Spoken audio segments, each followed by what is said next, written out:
iyadoo uur 5 bilood leh ayay ogaatay inaanu ahayn qabiilkii uu sheegtay ee reerkeedu ay ku siiyeen.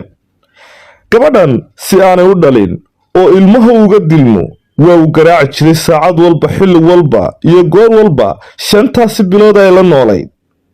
gabadhan ayuu ka soo kaxeeyay deegaanadeedii, waxa uu keenay magaalada Muqdisho caasimadda Soomaaliya. aabaheed markii ay u sheegtay uu ogaaday, waxay aabaheed kala kulantay nasiib darro gabadhani in falal argagax leh iyo inuu dil ugu hanjabay.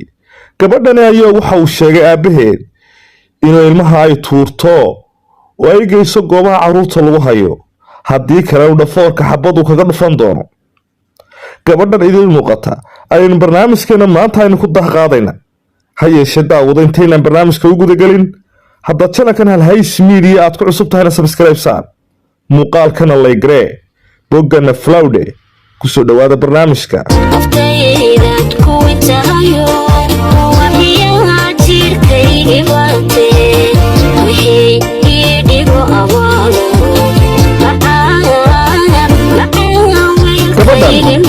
magaceeda waa qarinay, run ahaantii waxaanu ku khasabnay si gabadhani loo arko in ay indhashareer xirato sababo amni awgood. waxay tiri waxaan ku noolahay magaalada Garowe ee caasimadda Puntland, anigoo ku nool oo Garowe iska shaqaysanaya oo ka shaqeeya hudheel aan nadiifin jiray oo aan nadiifiye ka ahaa. reerkayagana iska reer miyi ay yihiin oo danyara oo ku nool baadiyaha, oo aan shaqadayda ku kaabo xoogaaga aan ka helo. cidi meesha iima joogto bay tiri, cid ii deganna ma jirto haba yaraatee. wax faamiliga qaraabo aan ku leeyahay ma jirto bay tiri. waxaan la joogaa gabadh aanu isnaqaan. marka aan soo rawaxo ayaan habeenkii gabadhaasi ku rawaxa oo aan la seexdaa. waxaanu isbaranay bay tiri, oo goobtaasi shaqadaanu iska baranay wiil Soomaaliyeed. waanu sheekaysanay bay tiri. wiilkaasi waxa uu joogaa isla Garowe. marka waxa aanu sheekaysanay muddo dhan 6 bilood oo aanu lahayn dad haasaawe ah, wadaaga oo sheekaysto, xiriir jacayl ka dhaxeeyo. 6 bilood ka bacdi wiilkaasi waxa uu ii sheegtay inuu yahay beesha Hawiye, habar gidir, waa siday hadalka u dhigtay. inankii waanu isfahanay, jaanta ayaanu isla helnay. anigu ma isticmaalo bay tiri aaladda dadku ay isticmaalaan, waayo maba sito mobil weyn. maalmo markii aanu wada joognay oo aan Garowe aan wada joognay oo aan wada hadlaynay, sheeko wadaad iyo haasawo wadaag aanu ahayn, xiriirna uu naga dhaxeeyey. wuxuu igu yidhi waxaan qabtay xamar oo ah magaalada Muqdisho sidaad u taqaan. taleefankayga yar buu igala soo xidhiidhay oo igala soo hadli jiray. wuxuu ahaa buu yidhi wiil markaasi aad u fiican bay tiri. wuxuu ii soo bandhigtay bay tiri wiilkaasi guur, inaanu nolosha aanu ku midowno oo aanu isguursanno. waan ka oggolaaday bay tiri. wuxuu igu yidhi reerkiinnu xaggee ayay joogaan? waxaan ku yidhi reerkayagu waa reer baadiye ah ku nool oo xoolo dhaqataa oo miyi ayay jiraan reerkayagu. waxa uu yidhi ma tagi karo oo ma aadi karo baadiye xilligan ee aabbaha lambarkiisa isii. waan u sheegay waan siiyey bay tiri lambarkii aabbahay. waa uu la hadlay. waxa aabbahay uu ku xujeeyey oo uu rabay aabbahay inuu ogaado wiilkan qabiilkiisa. aabbahay muddo isbuuca ayuu la meeraysanayay. ugu dambayntii aabbahay waxa uu ku xidhay wiilkan wiilal jooga Garowe oo ka dhaadhiciyey inuu yahay habar gidir Hawiye. waa lay siiyey bay tiri aabbahay, waana lay meheriyey. meherkii markii ugu dhacay waxa uu ii sheegay aabba inaanu aroos rabin, keliya uu rabo inuu kaxeeyo oo geeyo magaalada Muqdisho, gurina uu halkaasi iga kireeyo oo isna halkaasi uu ka shaqeeyo. oo aabbo way isla qaateen arrinkaasi, wayna isku raaceen. Muqdisho ayuu geeyay bay tiri gabadhan iyo hadalkeeda sii wadataa. waxa uu dejiyay hal qol. halkaa ayaan iska wada joognay oo aan ku wada noolay. cid ima tusin xagga reerkiisa. maalin kasta waxaan idhaahdaa reerkiinni mee, war reerkiinni iyo faamligiinni mee. wuu iga aamusaa. berigii dambe markaan ka dayn waayey reerkiinna isoo bar, wuxuu idhahaa way madheen reerkayagu oo xabadi kama noola. toloma marfacaa ku dhacay. muddo 5 bilooda bay tiri buu halkaa igu qabay. uur baan yeeshay, waan xanuunsaday bay tiri. markuu arkay bay tiri inaan buko, wuxuu bilaabay inuu dilo suu ilmaha iiga soo rido oo aanan ilmaba ugu dhalin. maalin kasta waa igu garaaci jiray bay tiri, xitaa beerkaa iga laadi jiray bay tiri. ma uu rabin inaan ilmahan dhalo, caloosha ayuu weerarka ugu horreeyay u ka eekan jiray.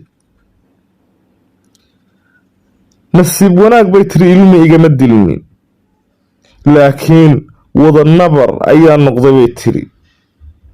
waa dareemi kartaa gabadh uur leh oo la dilayo maalin walba oo aan la doonin ilmahan inuu dhasho oo ilmahan la soo rido. maalin kasta markii dambe uu saa ii garaaco, markii dambe wuxuu bilaabay inuu iqadiyo oo gaajo uu igu dilo si aan gaajo ugu baktiyo. cuntadii ayuu iga joojiyey bay tiri. wuu igu xidhay, nolosha ayuu igu silciyey. ilaahay taydii kama dhigin bay tiri gabadhani, oo reerka aan kula jiro guriga ayaa waxisiin jiray.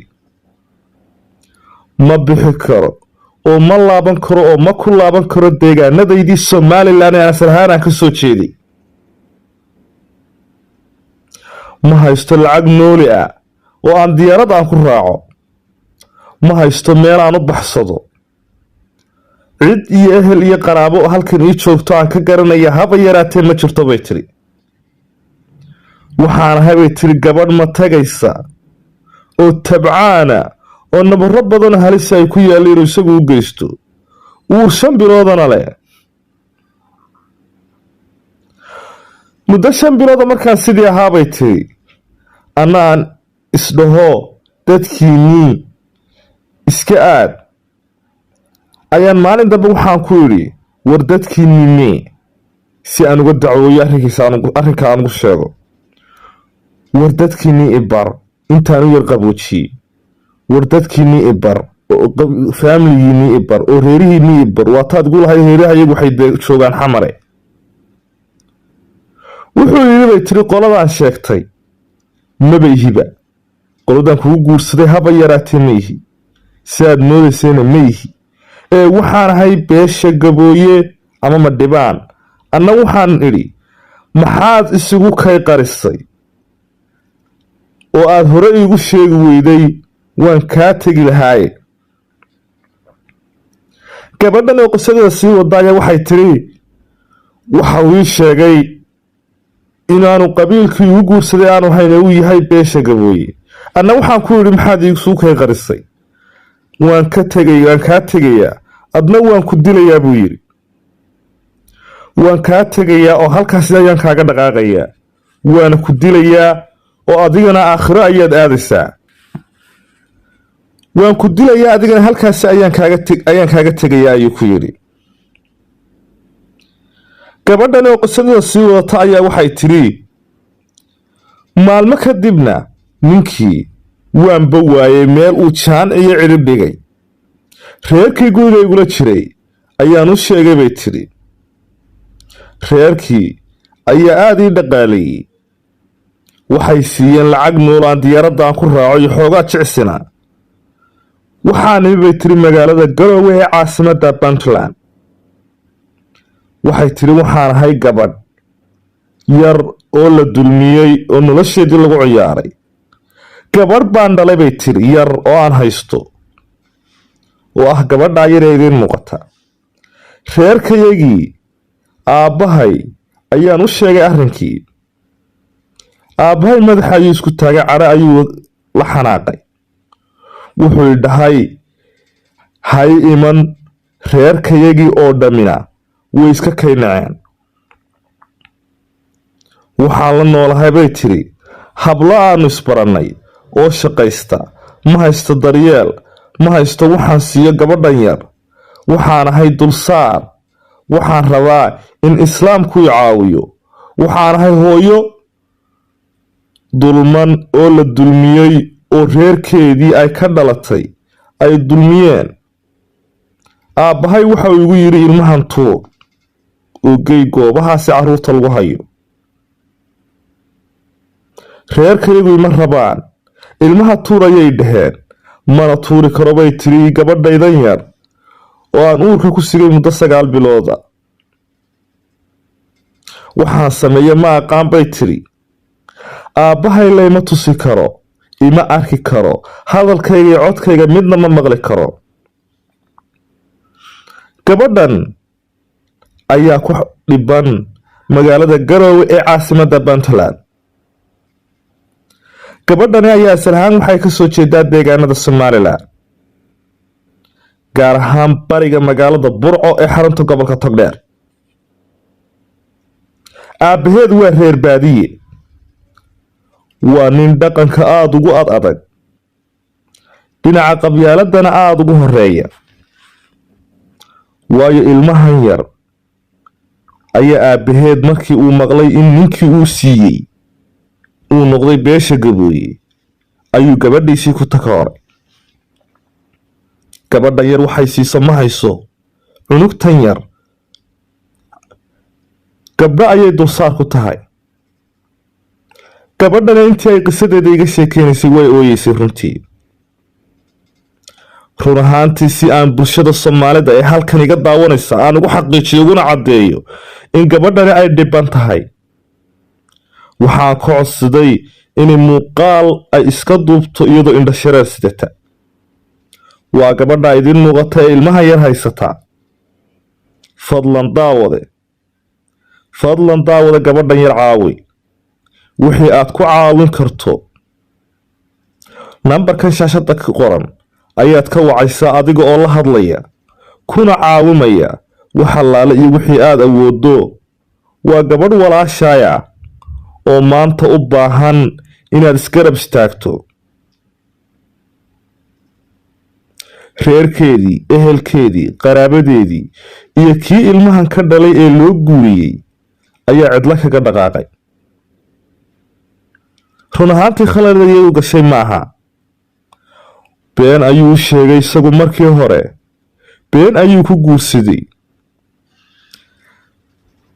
aabbaheedna gabadhani xil iskama uusan saarin sida ka muuqata sheekada. fadlan daawada caawi gabadhan. muuqaalkan layg garee haddii aanad caawin karayn, oo u ducee oo muuqaalkan layg saar si uu u faafo oo u gaadho bulshada Soomaalida. fadlan commentigana ugu ducee oo tala sii, taladii aad siin lahayd gabadh walaashaayo oo kula dhalatay adiga.